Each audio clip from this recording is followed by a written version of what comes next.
ओवीस kitchen या चॅनलमध्ये तुमचे स्वागत आहे. तर आज आपण चमच्याचा वापर करून भरपूर असा लसूण सोलणार आहोत.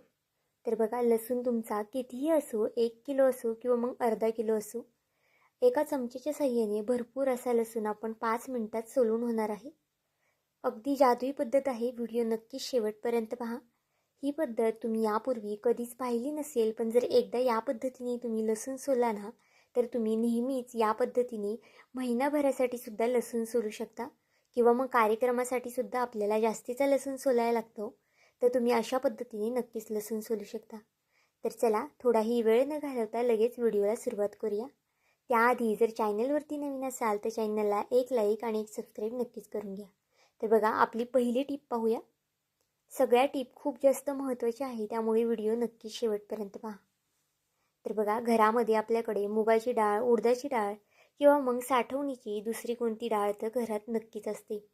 पण खूप जास्त प्रमाणात जर डाळ असली की त्यामध्ये अळी वगैरे होते, किडा वगैरे लागतो किंवा मग डाळ खराबसुद्धा होते.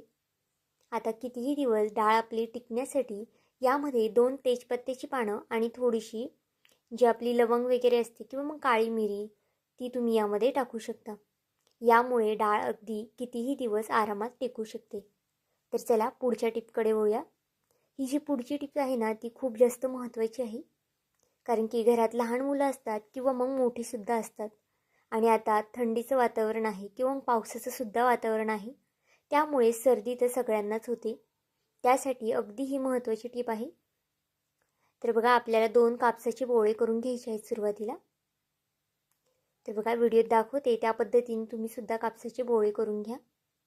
आणि जर घरात विक्स असेल किंवा मग विक्स नसेल तर तुम्ही बामचा सुद्धा वापर करू शकता. आता अशा पद्धतीने जो कापसाचा बोळा केला आहे ना, तो विक्समध्ये आपल्याला बुडवून घ्यायचा आहे. बघा, जास्त अगदी भरपूर सुद्धा बुडवायचा नाही. अगदी थोडासा विक्समध्ये हा बोळा जो आहे तो बुडवून घ्यायचा आहे. तर बघा, व्हिडिओमध्ये आता मी पुढे तुम्हाला दाखवणंच आहे कशा पद्धतीने आपल्याला बोळा जो आहे कापसाचा विक्समध्ये बुडवायचा आहे. बघा, जास्तसुद्धा लावायचा नाही आहे, अगदी थोडासा लावायचा आहे. आणि हे जे कापसाचे बोळे आहेत ना, ते लहान मुलांच्या कानात किंवा मग मोठ्यांना जर सर्दी झाली असेल ना, तर त्यांच्या एक एक कानामध्ये हा जो बोळा तुम्हाला ठेवायचा आहे.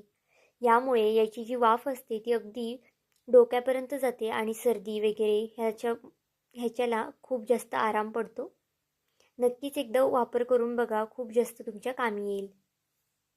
तर बघा, आपली पुढची टिप पाहूया. सगळ्याच टिप खूप जास्त महत्त्वाच्या आहेत आणि तुमच्या रोजच्या कामामध्ये येणारी आहेत. त्यामुळे व्हिडिओ शेवटपर्यंत पहा. आणि व्हिडिओ थोडा जरी आवडला असेल तर व्हिडिओला एक लाईक आणि एक सबस्क्राईब नक्कीच करून घ्या. तर बघा, आपल्या ह्या टिपसाठी इथे मी कप घेतला आहे. जर जुना कप असेल तर तो घ्या किंवा मग वापरातला कप असेल तो घेतला तरी चालेल. उलटा कप करायचा आहे, त्यावरती थोडंसं पाणी घातलेलं आहे आणि अशा पद्धतीने यावरती आपल्याला सुरी चालून घ्यायची आहे. जर घाई गडबडी सुरीला धार नसेल तर तुम्ही तात्पुरती अशा पद्धतीने सुरीला धार नक्कीच लावू शकता. अगदी शार्प धार लागते, तुम्ही एकदा नक्की करून बघा. आणि अगदी सहज असं यामुळे कापलं जातं. तर चला, आपल्या सुरीला छान धार लागली आहे. आता पुढच्या टिपकडे वळूयात. आता आपण नेहमी कढईमध्ये वगैरे पापड तर तळतच असतो, पण जर तो पापड कलथ्याने काढायला गेलो किंवा मग सोऱ्याने वगैरे काढायला गेलो ना, तर तो लवकर निघत नाही आणि पुन्हा पुन्हा म्हणजे सारखा सारखा तो कढईतसुद्धा पडला जातो. आता अगदी परफेक्ट असा पापड कसा तळायचा हे तुम्हाला मी दाखवलं आहे. बघा, व्हिडिओत दाखवते त्या पद्धतीने काट्या चमच्यामध्ये हा पापड गुंतवायचा आहे आणि तेलामध्ये डिप करायचा आहे. अशा पद्धतीने तुम्ही पापड तळला ना की अगदी सहज तुम्हाला पापड काढता येईल आणि अगदी पटापट असे हे पापड तळून होतात. बघा, जास्तीचे पापड असतील तर तुम्ही नक्कीच या पद्धतीने काट्या चमच्याचा वापर करून पापड तळू शकता. ही सुद्धा टिप तुम्हाला आवडली असेल तर तुमच्या मित्रमैत्रिणींसुद्धा शेअर करा व्हिडिओ, त्यांनासुद्धा खूप जास्त कामी येणार आहे. तर बघा, आपली पुढची टिप बघूया. ही टिप तर खूप महिलांना कामी येणार आहे, कारण की घरामध्ये आपल्याकडे अशा पद्धतीचे मसाल्याचे बॉक्स तर असतात, छोटे असतात किंवा मोठे असतात. आपण त्यातला मसाला अर्धा वगैरे वापरतो आणि मग तो अर्धा तसाच ठेवून देतो. यामुळे काय होतं, मसाला सांडलासुद्धा जातो आणि मसाल्याचा जो वास आहे तो सुद्धा निघून जातो. आता मसाल्याचा वास वगैरे जाणार नाही किंवा मग मसाला सांडणार नाही, याची मी तुम्हाला अगदी महत्त्वाची टिप सांगणार आहे. बघा, व्हिडिओत दाखवते त्या पद्धतीने आपल्याला बॉक्स फोल्ड करून घ्यायचा आहे. एकदा का जर तुम्ही अशा पद्धतीने बॉक्स जो आहे तो फोल्ड केला ना, तर तुम्हाला पुढच्या वेळेस अगदी सोपं जाणार आहे. अगदी पटकनी बॉक्स जो आहे तो फोल्ड होतो आणि अगदी व्यवस्थित असे जे मसाले आहेत ते आपले फ्रीजमध्ये किंवा मग डब्यामध्ये राहू शकतात. तर बघा व्हिडिओत दाखवते त्या पद्धतीने हा बॉक्स तुम्ही सुद्धा नक्कीच फोल्ड करून घ्या. आता इथे मी दुसरा सुद्धा बॉक्स तुम्हाला फोल्ड करून दाखवते. अगदी सहज अगदी 1 मिनिटाच्या आतमध्ये आपला जो बॉक्स आहे तो फोल्ड करून होतो आणि फ्रीजमध्ये जरी ठेवलं ना तरी दिसायला सुद्धा छान दिसणार आहे ते बॉक्स आणि त्यातला मसाला सुद्धा सांडणार नाही किंवा मग मसाल्याचा वास वगैरे सुद्धा निघणार नाही. आणि ज्यावेळेस तुम्हाला हे बॉक्स ओपन करायचे त्यावेळेस अगदी सहज असे तुम्ही ओपन सुद्धा करू शकता. नक्कीच एकदा ही सुद्धा टिप्स फॉलो करून बघा, तुम्हाला खूप जास्त आवडणार आहे. आपली पुढची टिप जी लसणाची आहे ती सुद्धा मी पुढे तुम्हाला सांगणार आहे, त्यामुळे व्हिडिओ शेवटपर्यंत पहा. तर बघा नेहमी आपण कपाने दूध वगैरे ओततो किंवा मग दुसऱ्या कपामध्ये ट्रान्सफर काही पण करतो चहा वगैरे, तर अशा पद्धतीने चहा खाली सांडला जातो आणि मग खाली सुद्धा खूप जास्त खराब होतं. तर अजिबातच चहा वगैरे किंवा दूध वगैरे सांडणार नाही जर तुम्ही अशा पद्धतीने चमच्याचा वापर करून दूध, पाणी किंवा मग चहा ओतला तर अजिबातच खाली वगैरे सांडणार नाही. अगदी सहज असं हे ओतलं जाणार आहे. थोडं वगैरे असेल तर अगदी सहज ओतता येतं, पण खूप जास्त भरलेला कप असेल तर तो सांडतोच. मग तुम्ही या पद्धतीने नक्कीच चहा किंवा मग दूध वगैरे ओतू शकता. तर बघा अगदी सहज आपलं हे कामसुद्धा सोपं होणार आहे आणि जास्तीचं कामसुद्धा आपल्याला यामुळे लागणार नाही. तर चला थोडाही वेळ न घालवता आपल्या पुढच्या टिप्सकडे वळूया.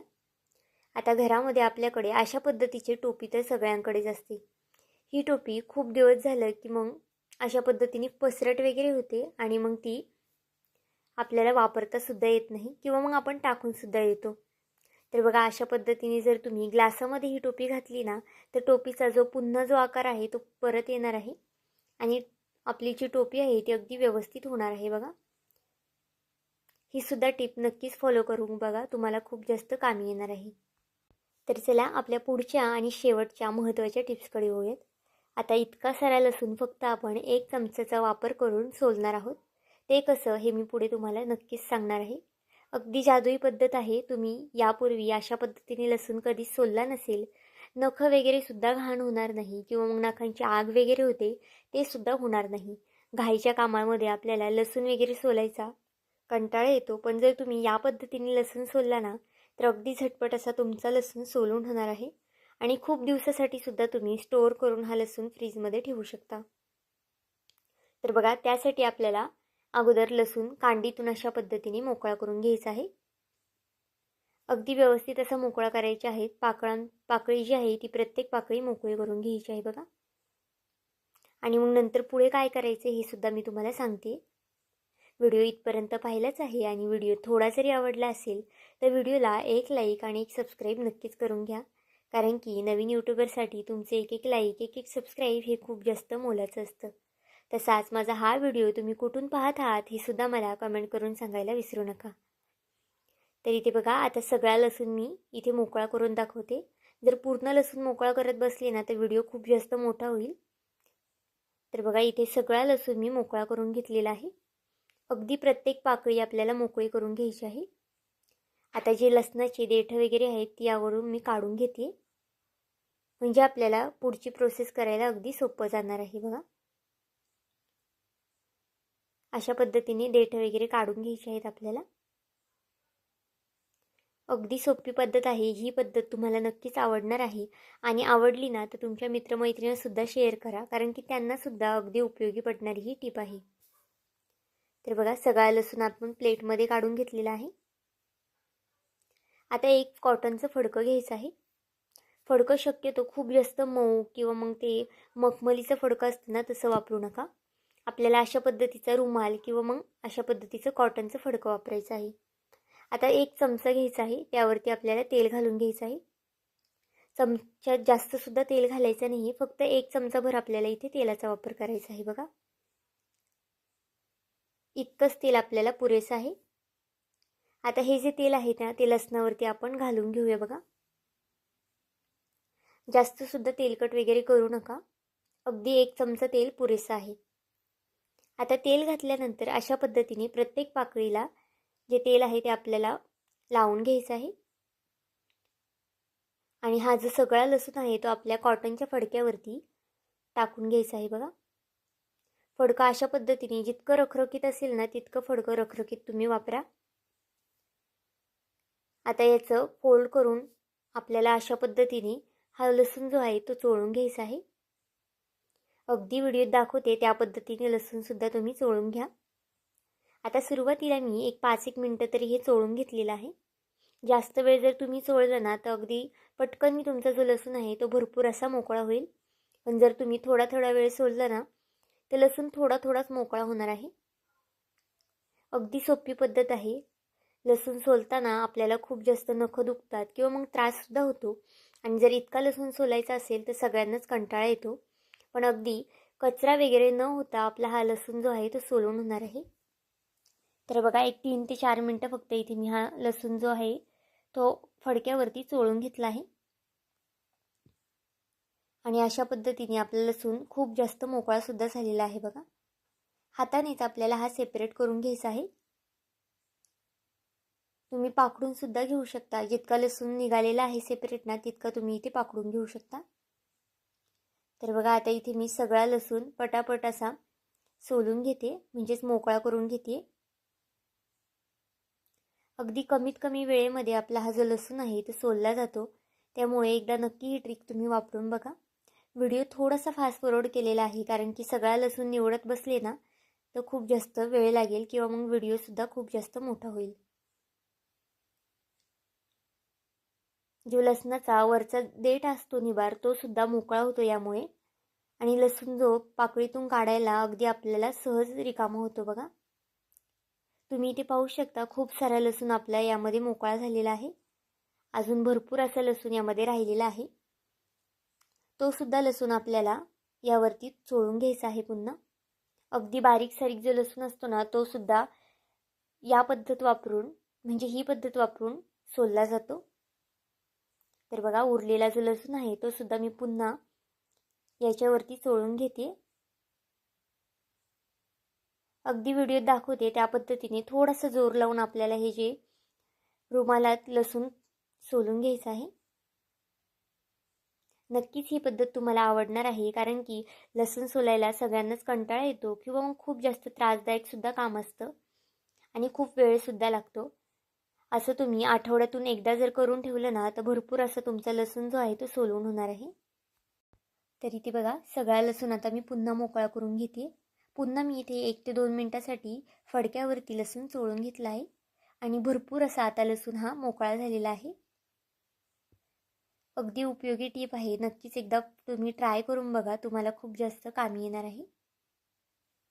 तर आता इथे सगळा लसूण मी मोकळा करून घेते आणि मग तुम्हाला दाखवते. तर इथे पाहू शकता तुम्ही 7 ते 8 मिनटामध्येच आपला भरपूर असा लसूण सोलून झालेला आहे. आणि अशा पद्धतीने लसूण सोलला ना की अजिबातच कचरा वगैरे सुद्धा होत नाही घरात. कारण की लसूण सोलताना खूप जास्त कचरा इकडे तिकडे पांगला जातो आणि खूप जास्त घाणसुद्धा होते. तुम्ही अशा पद्धतीने जर लसूण सोललं ना कमीत कमी वेळेमध्ये लसूण सोलूनसुद्धा होतो आणि कचरासुद्धा इकडे तिकडे जात नाही. तर आजच्या ह्या सगळ्याच टिप तुम्हाला कशा वाटल्या मला हे कमेंट करून नक्की सांगा. आणि चॅनलवरती नवीन असाल तर चॅनलला एक लाईक आणि एक सबस्क्राईब करायला विसरू नका. भेटूया आपण पुन्हा एका अशाच नवीन व्हिडिओमध्ये. तोपर्यंत बाय.